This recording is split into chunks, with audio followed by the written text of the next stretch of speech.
Hey guys, so hopefully I'm hearable. Um, I was going to do this from home, but I'm not home yet, so I thought I'd just settle down where I'm at and do it here.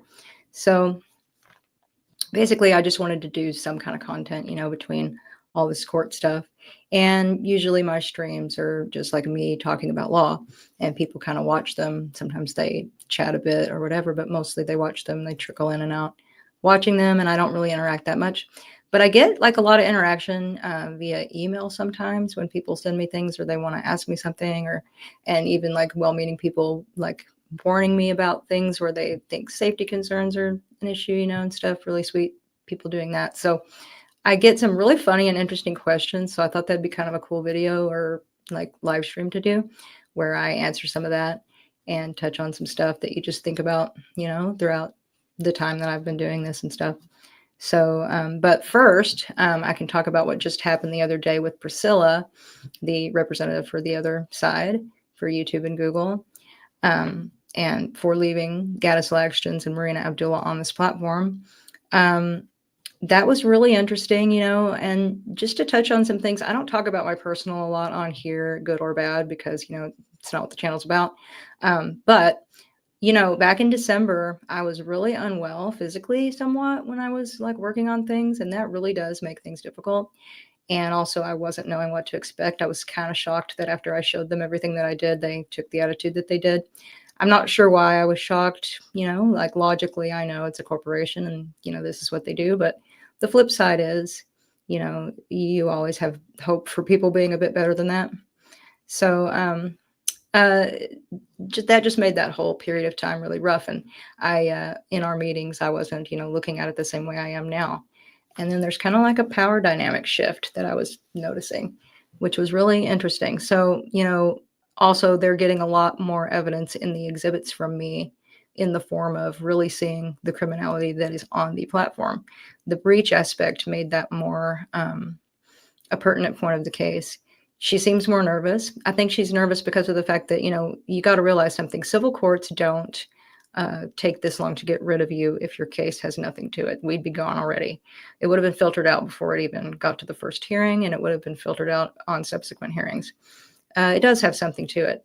The difficulty here is in framing it up where I have standing, and the judge seems like he wanted to give me an upper hand. He could have made me file a motion for breach. He could have made me figure that out myself. But he, already made that a little bit easier, partly because I'm a pro se applicant. And, that's generally kind of the outlook, is that you should, make things easier on the party that does not have the upper hand. So he alleviated the burden of doing that. And I just went right into making the new pleading. So what happens is it's kind of almost like you're starting over, which was very annoying and stressful because I wanted to make sure I didn't leave anything out from the other pleading, but I also had to not step on the toes of former legal arguments that are not allowed to be used again, but work them in, the ones that can be, into this framework of breach, if that makes sense. So like when I talked about Fosta Sesta before, that they're violating that by allowing him to promote child and human trafficking and CSA on the platform, and that they're making money off of it and aiding it knowingly. Because I didn't tie section 1591 of that code in with Fosta Sesta and show how they did that, I cited it in a fragmented way. It didn't work. However, it ties into breach in an interesting way. So I had to always make sure I reiterated that I'm not using the same argument as the prior pleading, but I'm tying it into how it frames up under breach. So I think I put together a really good pleading. She even seemed a little nervous to me, and almost like people are when they almost can't justify what they're doing.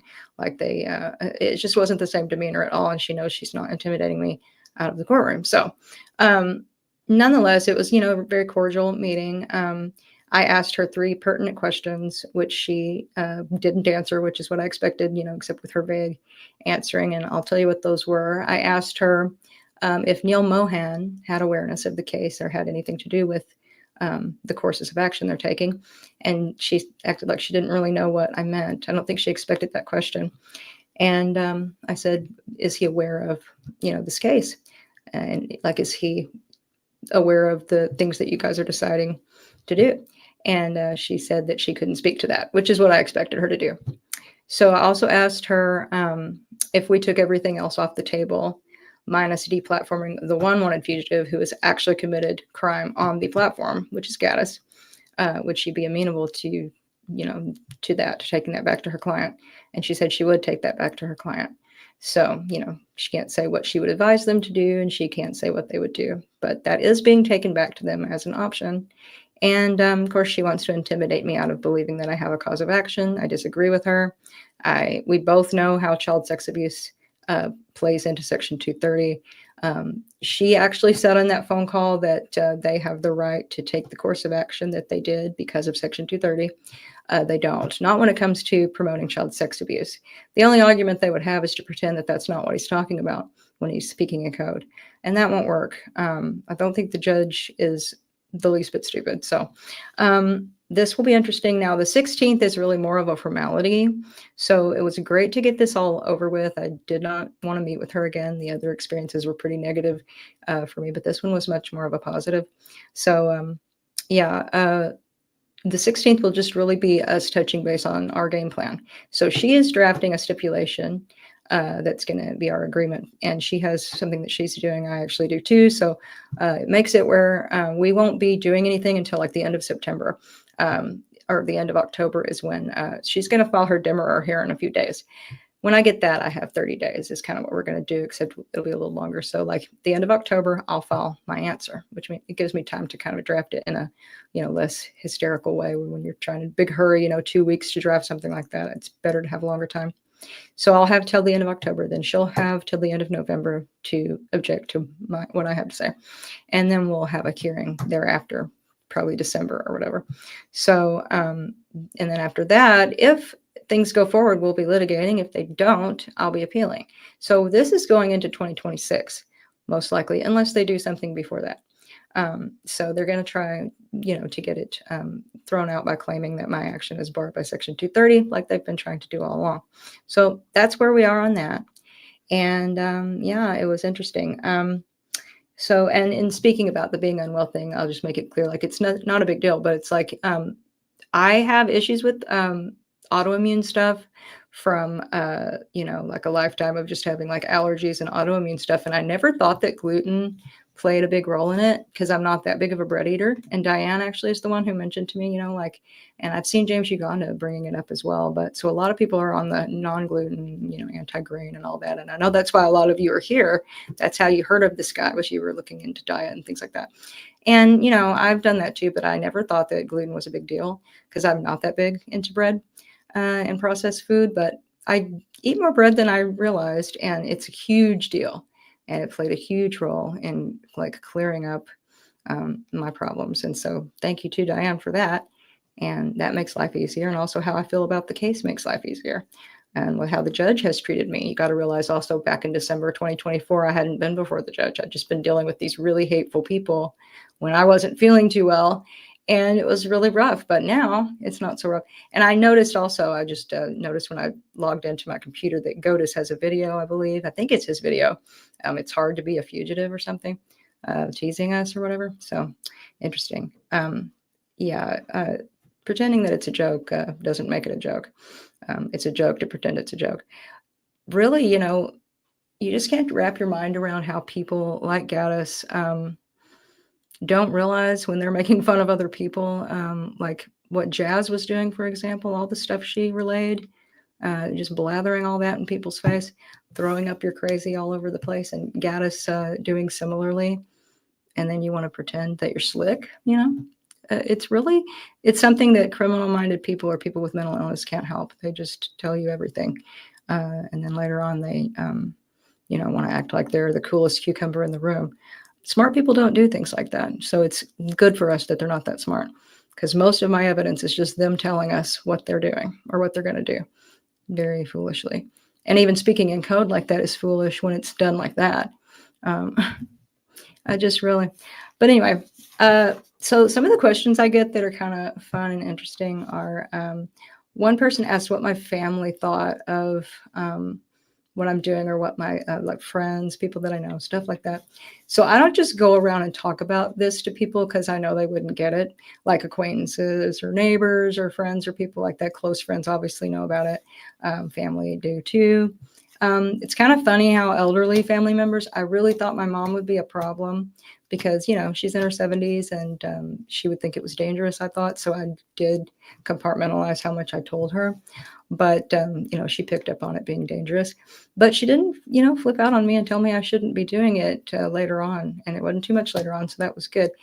Because at first, like my aunt, for example, who's kind of nosy, she told her about it, and she actually said to me point blank, she said, "Emily, why are you antagonizing psychopaths on the internet?" You know, and so I think I made a joke about it of like, well, it was that or knitting. So I just decided, antagonizing psychopaths on the internet would be a fun hobby. Somebody needs to do it. But I'm doing a lot more than antagonizing psychopaths on the internet. In fact, that's not the goal at all. But she has a point, is it safe? Should people care enough to do that, to make people like that aware of your existence, So my mom, of course, I thought would be much worse. And I showed her when she asked about the case, it was hard to explain it to her. So she watched that stream. I said, watch this stream and then I'll explain the mandamus and all that. And she watched the one with Jake. And then she said, who is this guy egging you on? He should be telling you to stop. This isn't safe. And but then she watched it for a little while and she was like, oh, he's right about that. Yes, that's right. And then she was listening to me and she's like, oh yeah, you can totally do this. So she flipped to like this totally positive idea that it was great and I'd be able to do it. But the flip side is that it was really hard to explain some of the ins and outs, because one thing she asked, she said, who's Kathy? When I walked back in the room when she was watching that. And I was like, that's a long story, Mom, and, she was visiting and watching that. And yeah, she generally gets it now. It's kind of funny too, because I can rattle off some update on the case and she kind of knows exactly what I'm talking about. It's such a weird, involved thing. So yeah, it's kind of fun and funny to see that. But nobody really would know. The few people I've talked to about this, just in the way of like acquaintances or friends, they don't know who he even is. So this idea that he's super world famous is a joke. He's a little bit YouTube famous. He's getting more famous, and not for anything good. So, and then like people have written to me things. They'll tell me, like one person was telling me that something I was saying was a little bit too, they thought, identifying. Like if you talk about that, they might figure some things out about where you used to live and who you are and stuff. So be careful, and that's really sweet. I appreciate that. And I do try to do that. So it's not a channel where I can just like freely say everything that I would want to say. And also it's a channel that's only about one thing. So it's not like I'm just going to talk about various kinds of things on here anyway. So it doesn't come into play that much talking about anything else. But yeah, and what's funny is the same thing. Like I was thinking about this, like my aunt, to them, the only thing that has value is if you're earning money doing it. Then always, like I made this comment one time to someone, Kurt Cobain, for example, when he was sitting in his grungy bedroom playing the guitar and writing all those songs, everybody thought he was a big loser and needed to get a job. And then as soon as his job was, earning like $400 million playing the very same songs, they called him a genius. And that's how people think. Until you're successful at whatever you're doing, and by successful, money is what they're looking at, then, you're just kind of looked at as, why are you doing that, And, that shouldn't be the measure of success. To some degree it is. We have to live, right? And sometimes money or being successful in that way is a sign that you're good at what you're doing and that you've managed to carve out a living off of it. But that's not what makes somebody a genius. That's not what makes somebody successful, or definitely not what makes somebody a good person or not. So, but I want to thank people for those kind of comments. Also, I had wanted to thank that guy who, speaking of that live stream, that calls himself Brandon Mayhew or whatever on on YouTube. He made a comment to me on my, it was when Goatis re-uploaded his Spheria channel, which is most likely what he did. Probably was never banned. He got on the video where I'm telling about the case when we very first were going to go into having a case. And he said he was sorry for calling me a Karen about the case in that live stream. And he told me he was like, if you go back and read that comment, he was drinking at the time and had like a negative idea of females. And he really thinks it's great what I'm doing. So thank you, Brandon, for that. I never said that. I meant to do that like a couple streams ago, but I was thinking about the court cases and stuff. So yeah, I get it, and I'm not, I'm pretty thick skinned about things where people just have a moment where they're, say something that they're feeling at the moment, but it might not really be what they think later on. It's not a big deal. So yeah, what else? I kind of jotted down some stuff from the questions I got, and I keep it in a notebook because I'm like, I'll answer that someday because that's interesting. What's another one? Friends and family, what they think, blah, blah, blah. Yeah. So we all know, hey, Danny De Silva, what's up to you too?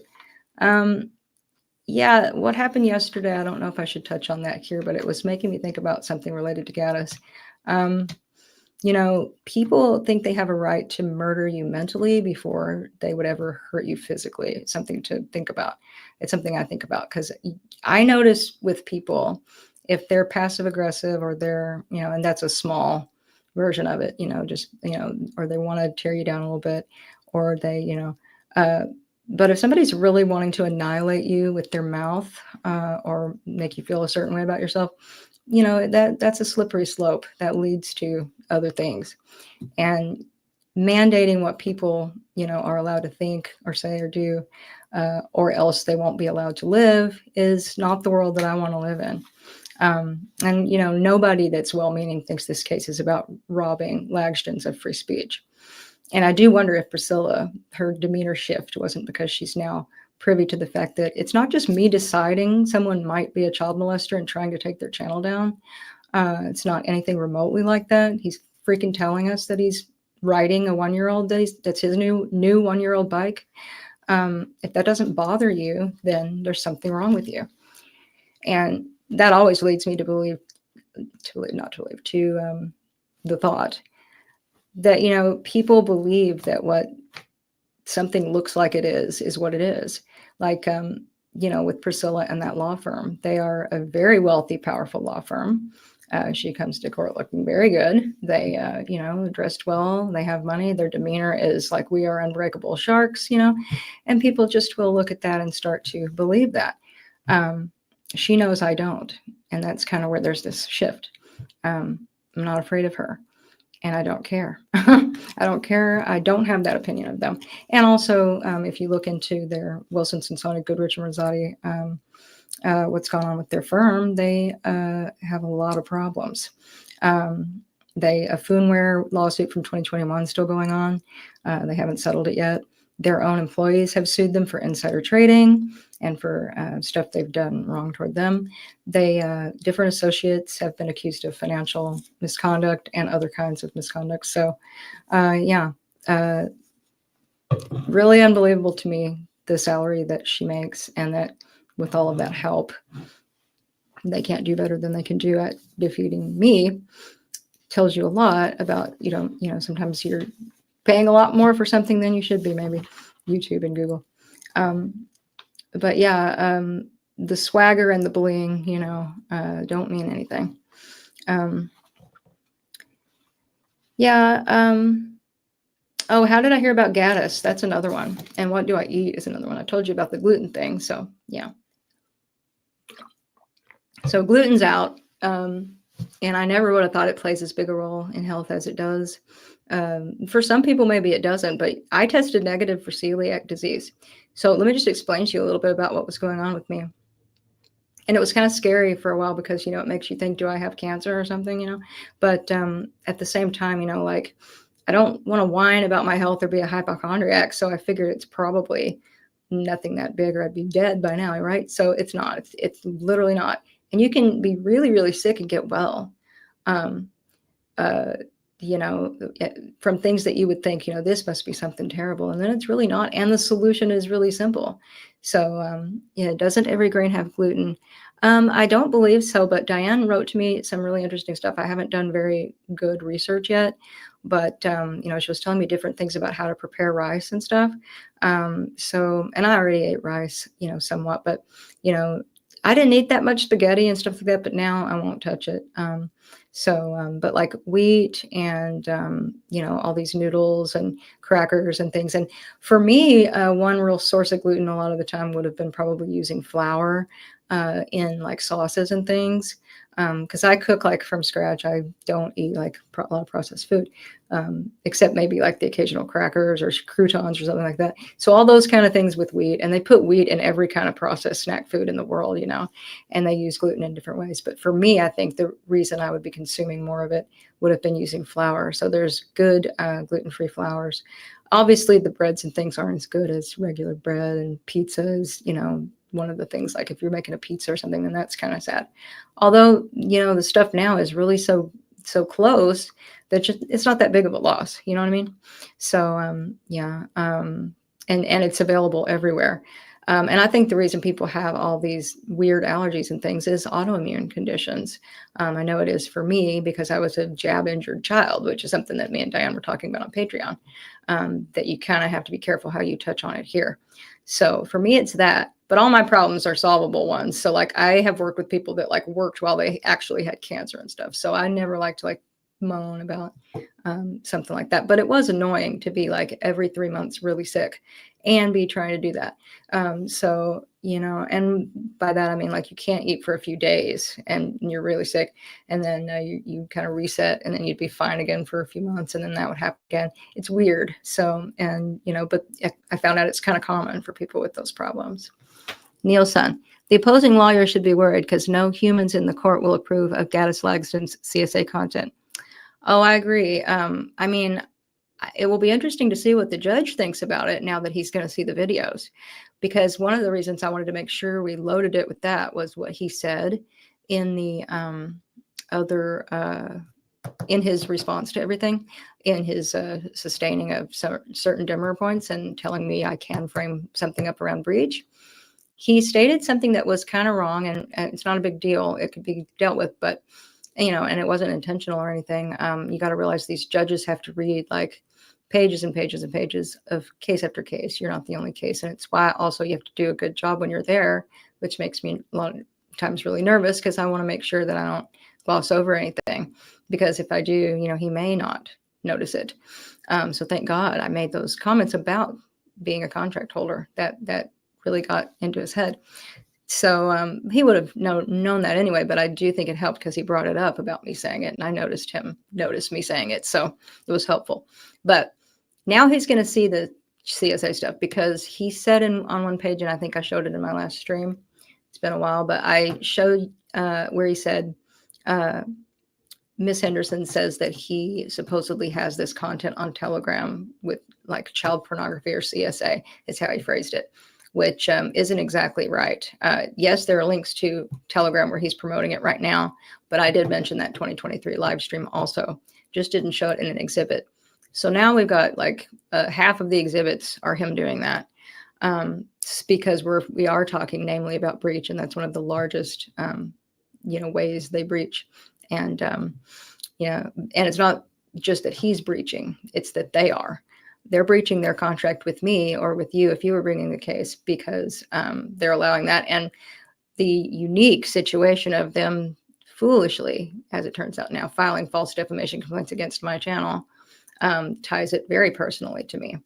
And the relief I'm asking for is deplatforming. And I am still asking for them to turn them in because I'm using, to frame it around breach, I'm saying that they state in their terms of service and community guidelines that they will uphold the law, and certain laws that include turning in people who are putting a child in danger or are wanted fugitives would be in line with upholding the law. And I cite the Cali laws and other laws that they'd be upholding. And I have to focus on Cali law because we're in a Cali court. So, you know, it's going to be interesting to see what he says.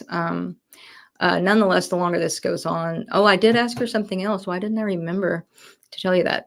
I think I gave you two of the things I asked her. The third one is based off of something Goatis said.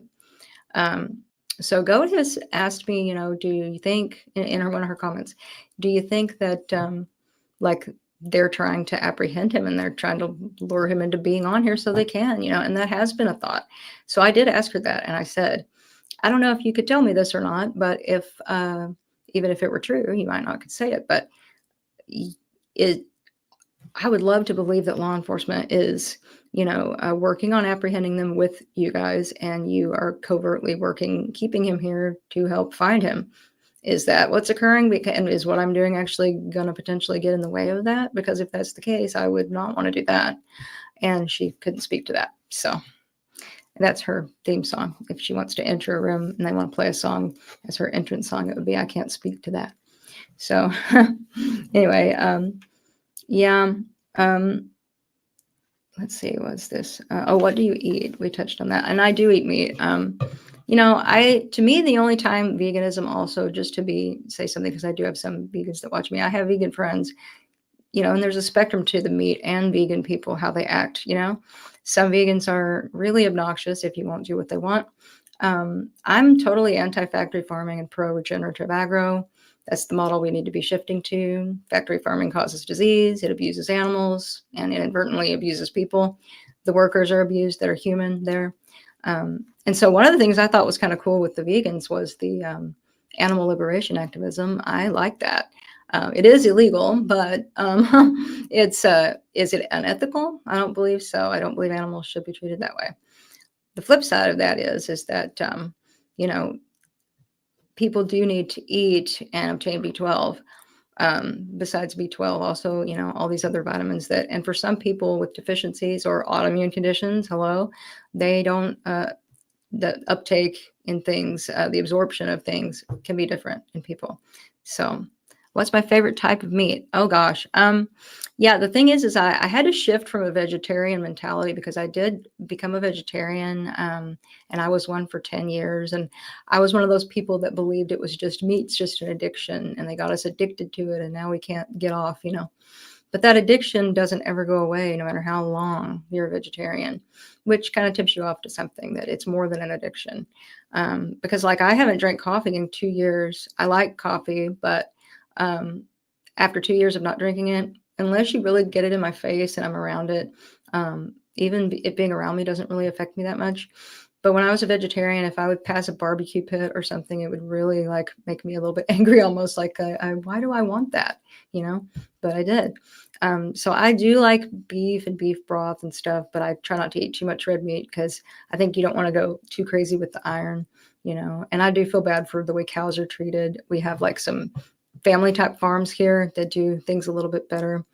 Love dairy. A2 dairy is probably better for anybody with a gluten sensitivity. So I'm looking into doing that too. But I love fish. So that's I namely eat fish. I eat a lot of cod and salmon, but I like anything, but basically I've never had venison or whatever, but so I've never been hunting myself either, but a lot of people around here actually do that.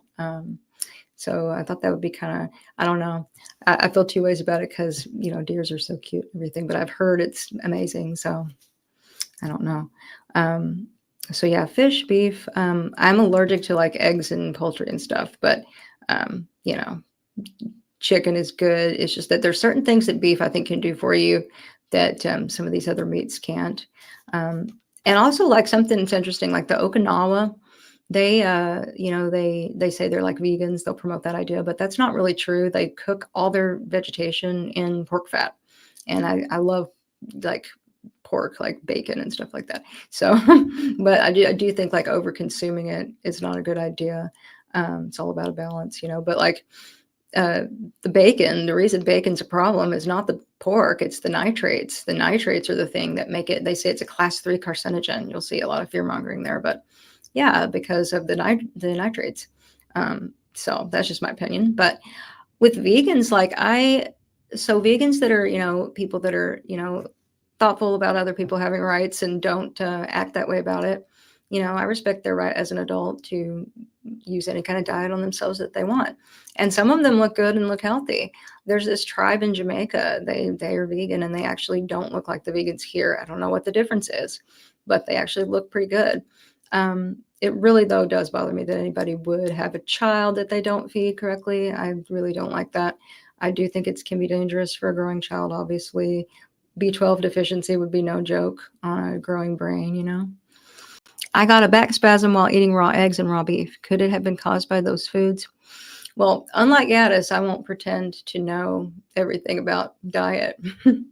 But raw eggs and raw beef, I mean, I don't know. Unless you're making a joke. Now you got to realize, like, sometimes I even wonder if I'm like autistic or something, or mildly so, because I don't have a sarcasm detector sometimes. And then later I'll realize, like, someone in the last stream made the comment. He said, Gaddis in prison would say, he just penetrated me several times. And I'm not saying that joke because I don't like prison stuff like that going on. But I will say that, like, when he said it, I didn't get it right at first. And then later when I read it, I'm like, oh, duh, he's joking about that, pipe beating incident.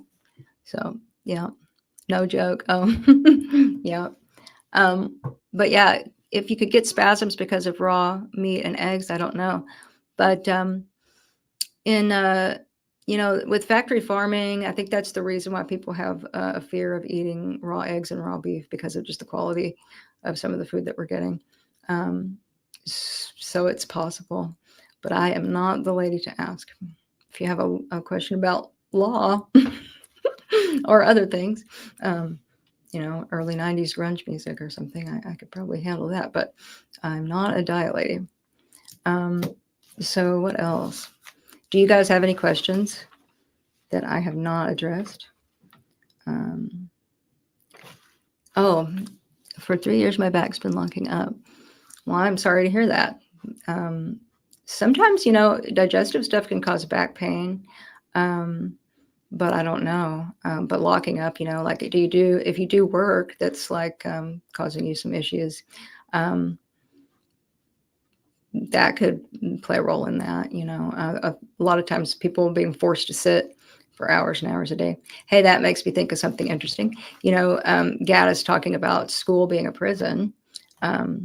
School is like prison. It's training you to, need to be approved of, to, never get out of a chair for hours and hours and hours, even though you want to get up, to ask for the right to do something that you should just be able to go do, like go to the bathroom. So you made me think of that, because, sitting in chairs all day and not being free could hurt your back. Best grunge band. Ooh, good question. So many good ones. Well, Mudhoney, who inspired Nirvana, is a good one. And of course, I was one of those people that when I was like 13, 14, Nirvana was like, I was very obnoxious about that. And then I kind of had a Ramones thing for a while.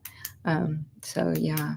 But Pearl Jam had their moments. What else?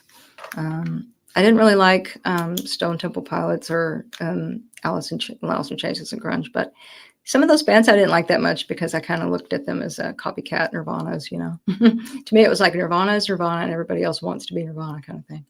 Yeah, me too. Nirvana is my opinion. Mostly because just of the unique way that Kurt wrote songs and did the bass lines and stuff and switched it up. He did all the writing of the music and the words too. I think he would have grown as a musician though and done other kinds of things too. Like John Lennon, when he was able to break free from just being stuck in a band, he did a lot of brilliant stuff. So yeah, but I like all kinds of music. So yeah, that was just my funny anecdotal thing. A lot of people used to would ask me, like, if you want to know, like, what band that is, ask Emily, and it would be any kind of music. So, so yeah, I'm into a lot of different kinds of music. So, do you think Kurt Cobain's death is a conspiracy? Oh my gosh, yes, I can tell you about that. I know a lot more about that than back spasms, but yeah, if you look into the ins and outs of it, the provable stuff, here's what I think. So Kurt was going to divorce Courtney. She's said that. And their prenuptial agreement stated that if they did part ways, what was hers, and what was his, that they had independently earned. So that was in writing. But there was a trust fund for her child that was significant. I think it was like several $100 million for Frances. It is being reopened soon, Neil, the Kurt Cobain case. That's interesting. Yeah. So here's what I think about some of that. So that's interesting. That's a motive, clearly. And the other thing is a lot of people don't talk about the fact that he had scoliosis, and they had finally gotten it to where they realized that there was something going on with his back that caused his stomach problems he was having. So it's kind of funny. We were already talking about, my problems. So he was feeling a lot better. one of the reasons he was a drug addict was because he was using that to numb the pain. So he was probably going to get clean and get her out of his life. See the channel Who Killed Kurt official. Okay, I haven't seen it. I'll check that out. Thanks, Neil. But yeah, so the other thing would be, now people will think that, like you're just being stupid, Courtney didn't kill him. No, not personally. But let's make something clear. Also, the handwriting experts, which there were several, all came to the same conclusion, that the bottom half of the note is a forgery. Now, Courtney was into forgery. She actually got in trouble for it in her youth. She forged something once where she got caught doing it. Several experts saying that, who don't have any vested interest in, getting anything out of saying that. I believe them. I don't know for a fact, but it's worth looking into. They never looked into it. They just used the fact that he wrote suicidal songs to call it a suicide. The other thing is that she stabbed one of her classmates, so she was violent. She had a motive. She is into forgery, and part of the note is forged. Now, look at the first part of the suicide note. The first part of the suicide note is someone talking all about their band, and a lot of people talked about this. It's like, he's going to kill himself, and all he talks about is the band, Nirvana, and leaving Nirvana and feeling guilty towards his fans. Doesn't he care about his family? Well, that's because it might not have been a suicide note. It was a I'm leaving Nirvana note, which he was, and the bandmates confirmed that. They were not going to keep being a band. And he was not going to keep being married to her. He was going to transform his life. If he hadn't put that money away for Frances, it would be all up Courtney's nose, or whatever kind of drug she was doing. But yeah, that poor kid. But and I don't know if all of y'all had heard about this, but Frances actually had to loan her money, which she loaned her while, and this was very smart of her. She said, I'll get the intellectual property rights to my father's image while you pay me back the money that I'm loaning you. So as an incentive to get that money back of her. And it turns out she had some drug problems in her adulthood, but what can you imagine? She grew up around that. So a lot of people think Callie, the nanny who was always there, could have done it, or somebody else, but we know the door was locked from the inside. That's also weird. We know also that he had enough heroin, even for a seasoned heroin addict, to kill him, to the point where he would have been not able to pull a trigger. Using a shotgun's weird. The way his hand was clutching the gun is, according to some forensic experts, not possible. Lots of stuff. And somebody's cigarettes were there that weren't his. So yeah, I think he was going to leave the band. And then the bottom half of the note, please keep going, Courtney, for Frances, who's blah, blah, blah, blah, will be so much happier without me. Which I don't think he would have said that. It's just a shame that anything that somebody has said or done artistically, it could be used that way, Kurt had reoccurring nightmares about a home invasion. That's why he bought the shotgun. Yeah. And, it's a shame, though, that he ever took that photo. And he, wrote all those kind of songs about someone kind of going a little nuts and maybe offing themselves, because that was used to say, well, we don't need to care why this guy died. Obviously, he was suicidal, and, and that's not fair. People deserve more consideration than that, especially with the child involved. It's a situation where somebody is not really a fit parent and gets away with a crime like that. That shouldn't happen, my opinion. Yeah, and he didn't get to live out his life. I hate the AI, by the way, Nirvana and the AI. When people are dead, leave them the hell alone. They didn't write that song. It's weird. It's like, that's a person frozen in time at the age of 27. Like, he wouldn't be 27 today. He would have had a whole range of experiences. You don't know what kind of music he would make. It's almost like a sacrilege to me to use that to say, check out this new Nirvana song cobbled together from, old ones. I hate that. Frances's boyfriend was almost murdered in the exact same manner. I did not know that. Well, that's weird. Yeah, I haven't kept up with the Kurt and Frances lore. So yeah. All these years later, might be worth it for her to face justice, and really more for him, that he doesn't deserve to have people thinking. His daughter should think that he left her like that if he really didn't, but I don't know. Too bad that something wasn't done in time to make her life a lot better. But it looks like she's kind of come full circle, of no longer being on drugs, and she kind of knows her mom's messed up. And I think she kind of compartmentalizes how much time she spends around that. So that would be good. But yeah, that's wild.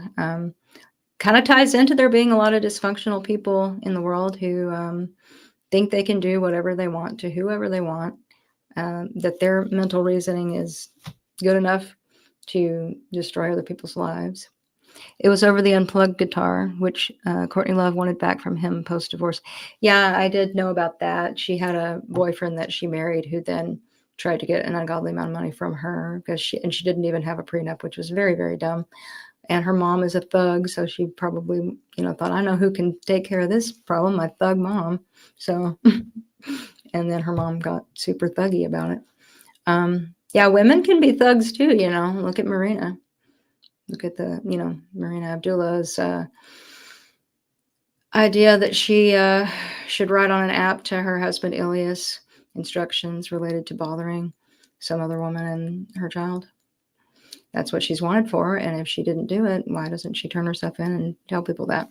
Because it's actually another crime not to do so. So yeah, that was an interesting segue and a weird one too. Because, it's kind of weird.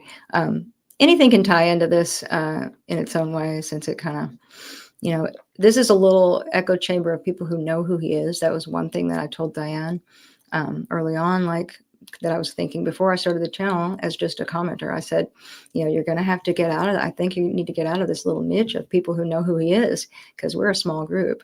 And there's only going to be so many people that are interested in it for the right reasons. But people that are interested in true crime.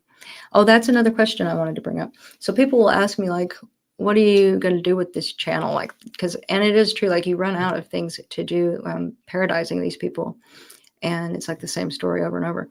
So I did think about tacking it on to being more like a true crime story type of channel that, but not with other stories, just this one. But where I do more of that and I tie in those kind of tags so that people can find the channel, and then more people will know about him, because look at the views that these other channels that are true crime channels got. So if I kind of rephrase what my channel is called or whatever, and other people might do that too, it would maybe make it blow up a little bit more.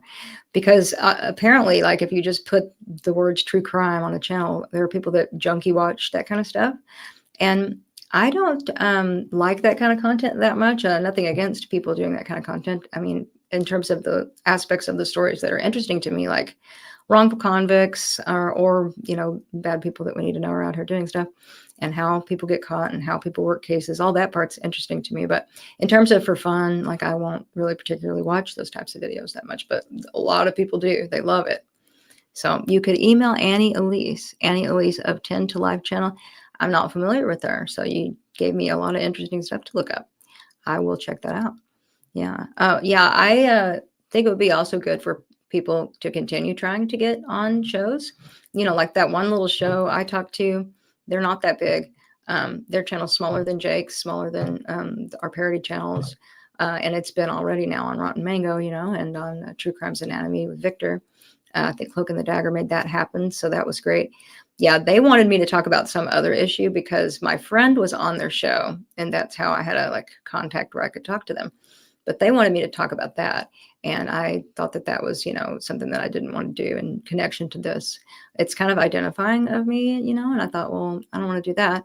And then they really weren't interested in a story like this. They wanted to talk politics.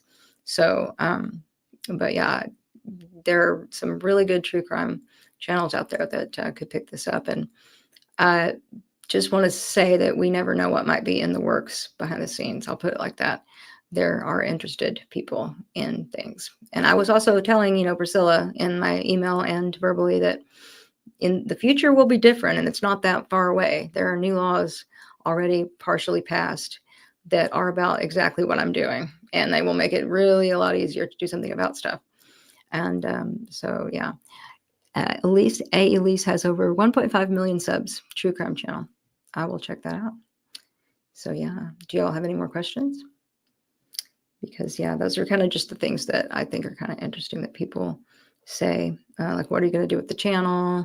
I'll keep the channel going, as long as stuff's going on.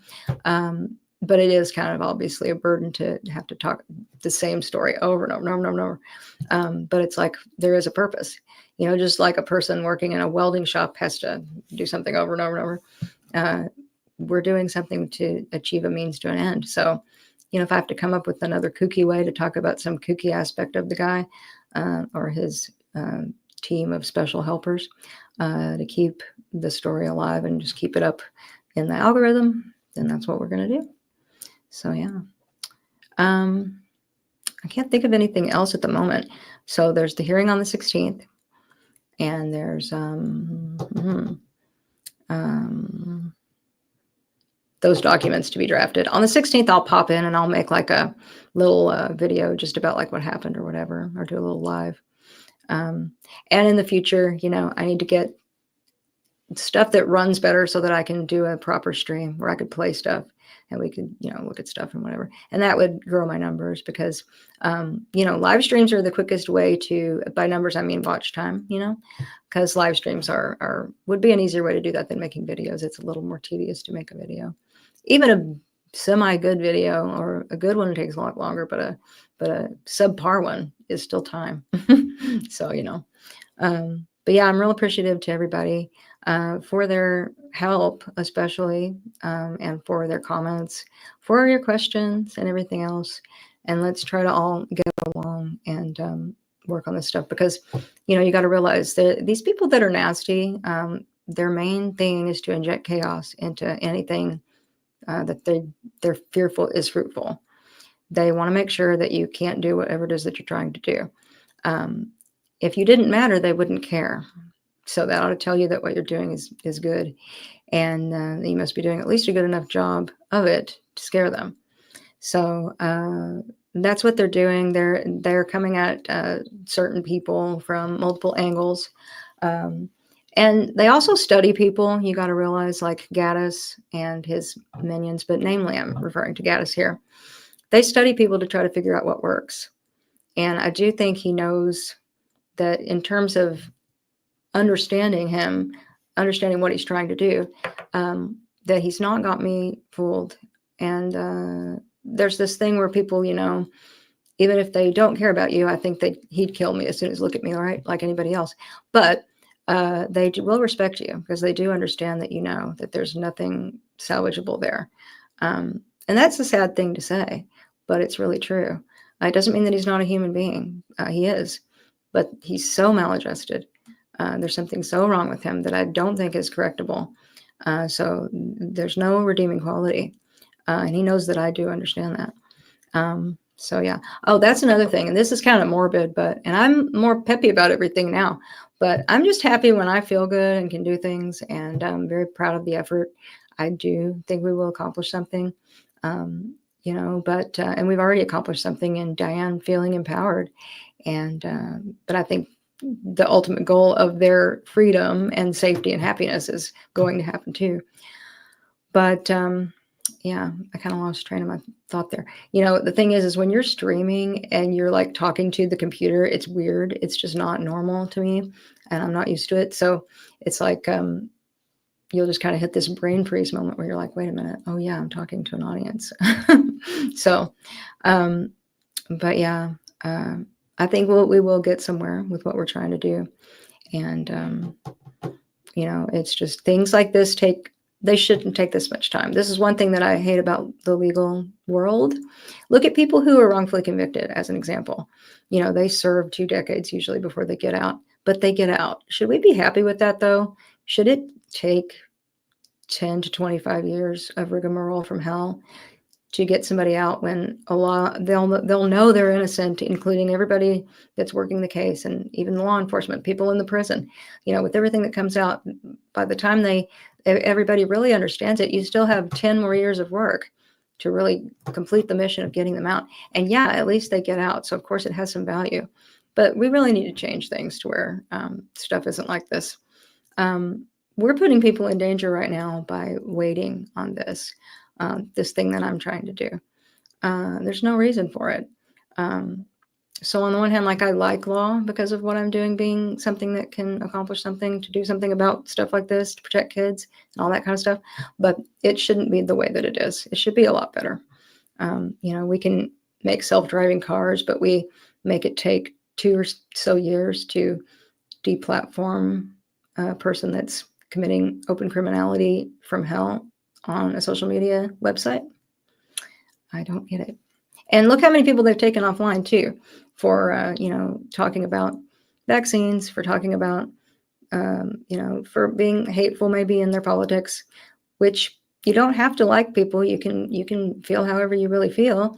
But they'd be quicker to shut that down than they would babyhead football guy, people that don't do to suit me deserve to die guy, that kind of stuff. So that kind of shows you something.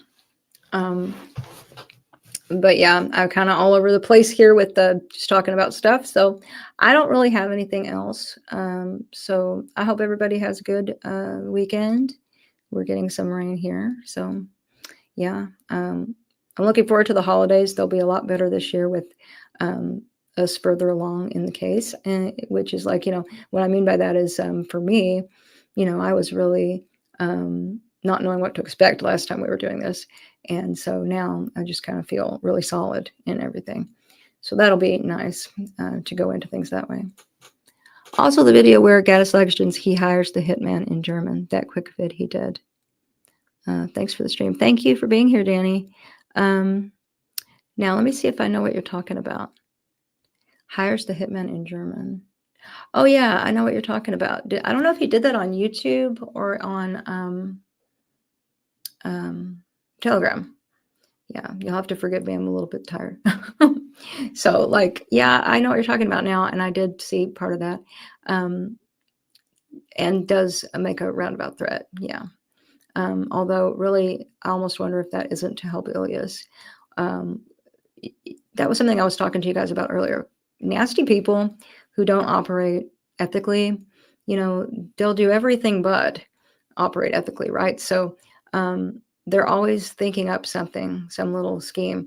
So it's like a scheme within a scheme, with a scheme within a scheme. So he's doing something that's illegal there, but it has a double purpose, so that later on, they could get Ilias.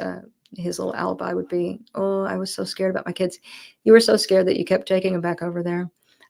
Also, he's allegedly very abusive. Did you see and also we all saw what he did to Diane. So I don't think this is a guy that is all wrapped up in being concerned about his kids. Duh. No, he definitely posted it on YouTube. Okay. Yeah, I couldn't remember. And I only saw that once or twice. And really going forward into litigation, that would be something that I should, create an exhibit for. But because I was focused on breach, I really didn't. And also because you got to realize the stage we're in is a demurrer stage. So the evidence I'm getting is just to prove up certain points about certain things, but they're supposed to assume that anything in my pleading is factually correct. That's the protocol in a demurrer. So I don't have to worry as much about, because I did mention that, but I didn't, I didn't mention that specifically, but I mentioned, the trial transcript stating all the different things that he did and said about him and all of that. So the Ilias Goatis relationship has been established enough for these purposes, So yeah, but it is easy to forget one little thing here or there. So that's why you want to make sure it's nice that I'll have extra time this time and not be all rushed. Because I remember last time she asked me to do something, if I could do something by a certain date. And I thought, are you kidding me? They have a whole team. She has paralegals. It's not just like she's sitting there doggedly working on this case. In fact, she barely looked at it when we first met. So, because she thought she'd get rid of me in a week. So I think she thought she'd intimidate me away with the workload and the attitude, but that's definitely not the case. So yeah, thanks you guys very much. Kind of needing to head home, and love to you all. Everybody stay safe. We don't have to all agree with each other about everything, but people that aren't trying to do something wrong are my people that want to do something good here. There's so much that you can, find common ground on. And really at the end of the day, I think the things that are divisive, they really want to browbeat us with believing that we need to make them more important than they really are. The main important thing really ought to be, if people like Goatis's personality disorders are so huge That's the kind of thing that makes a person someone that you can't even interact with.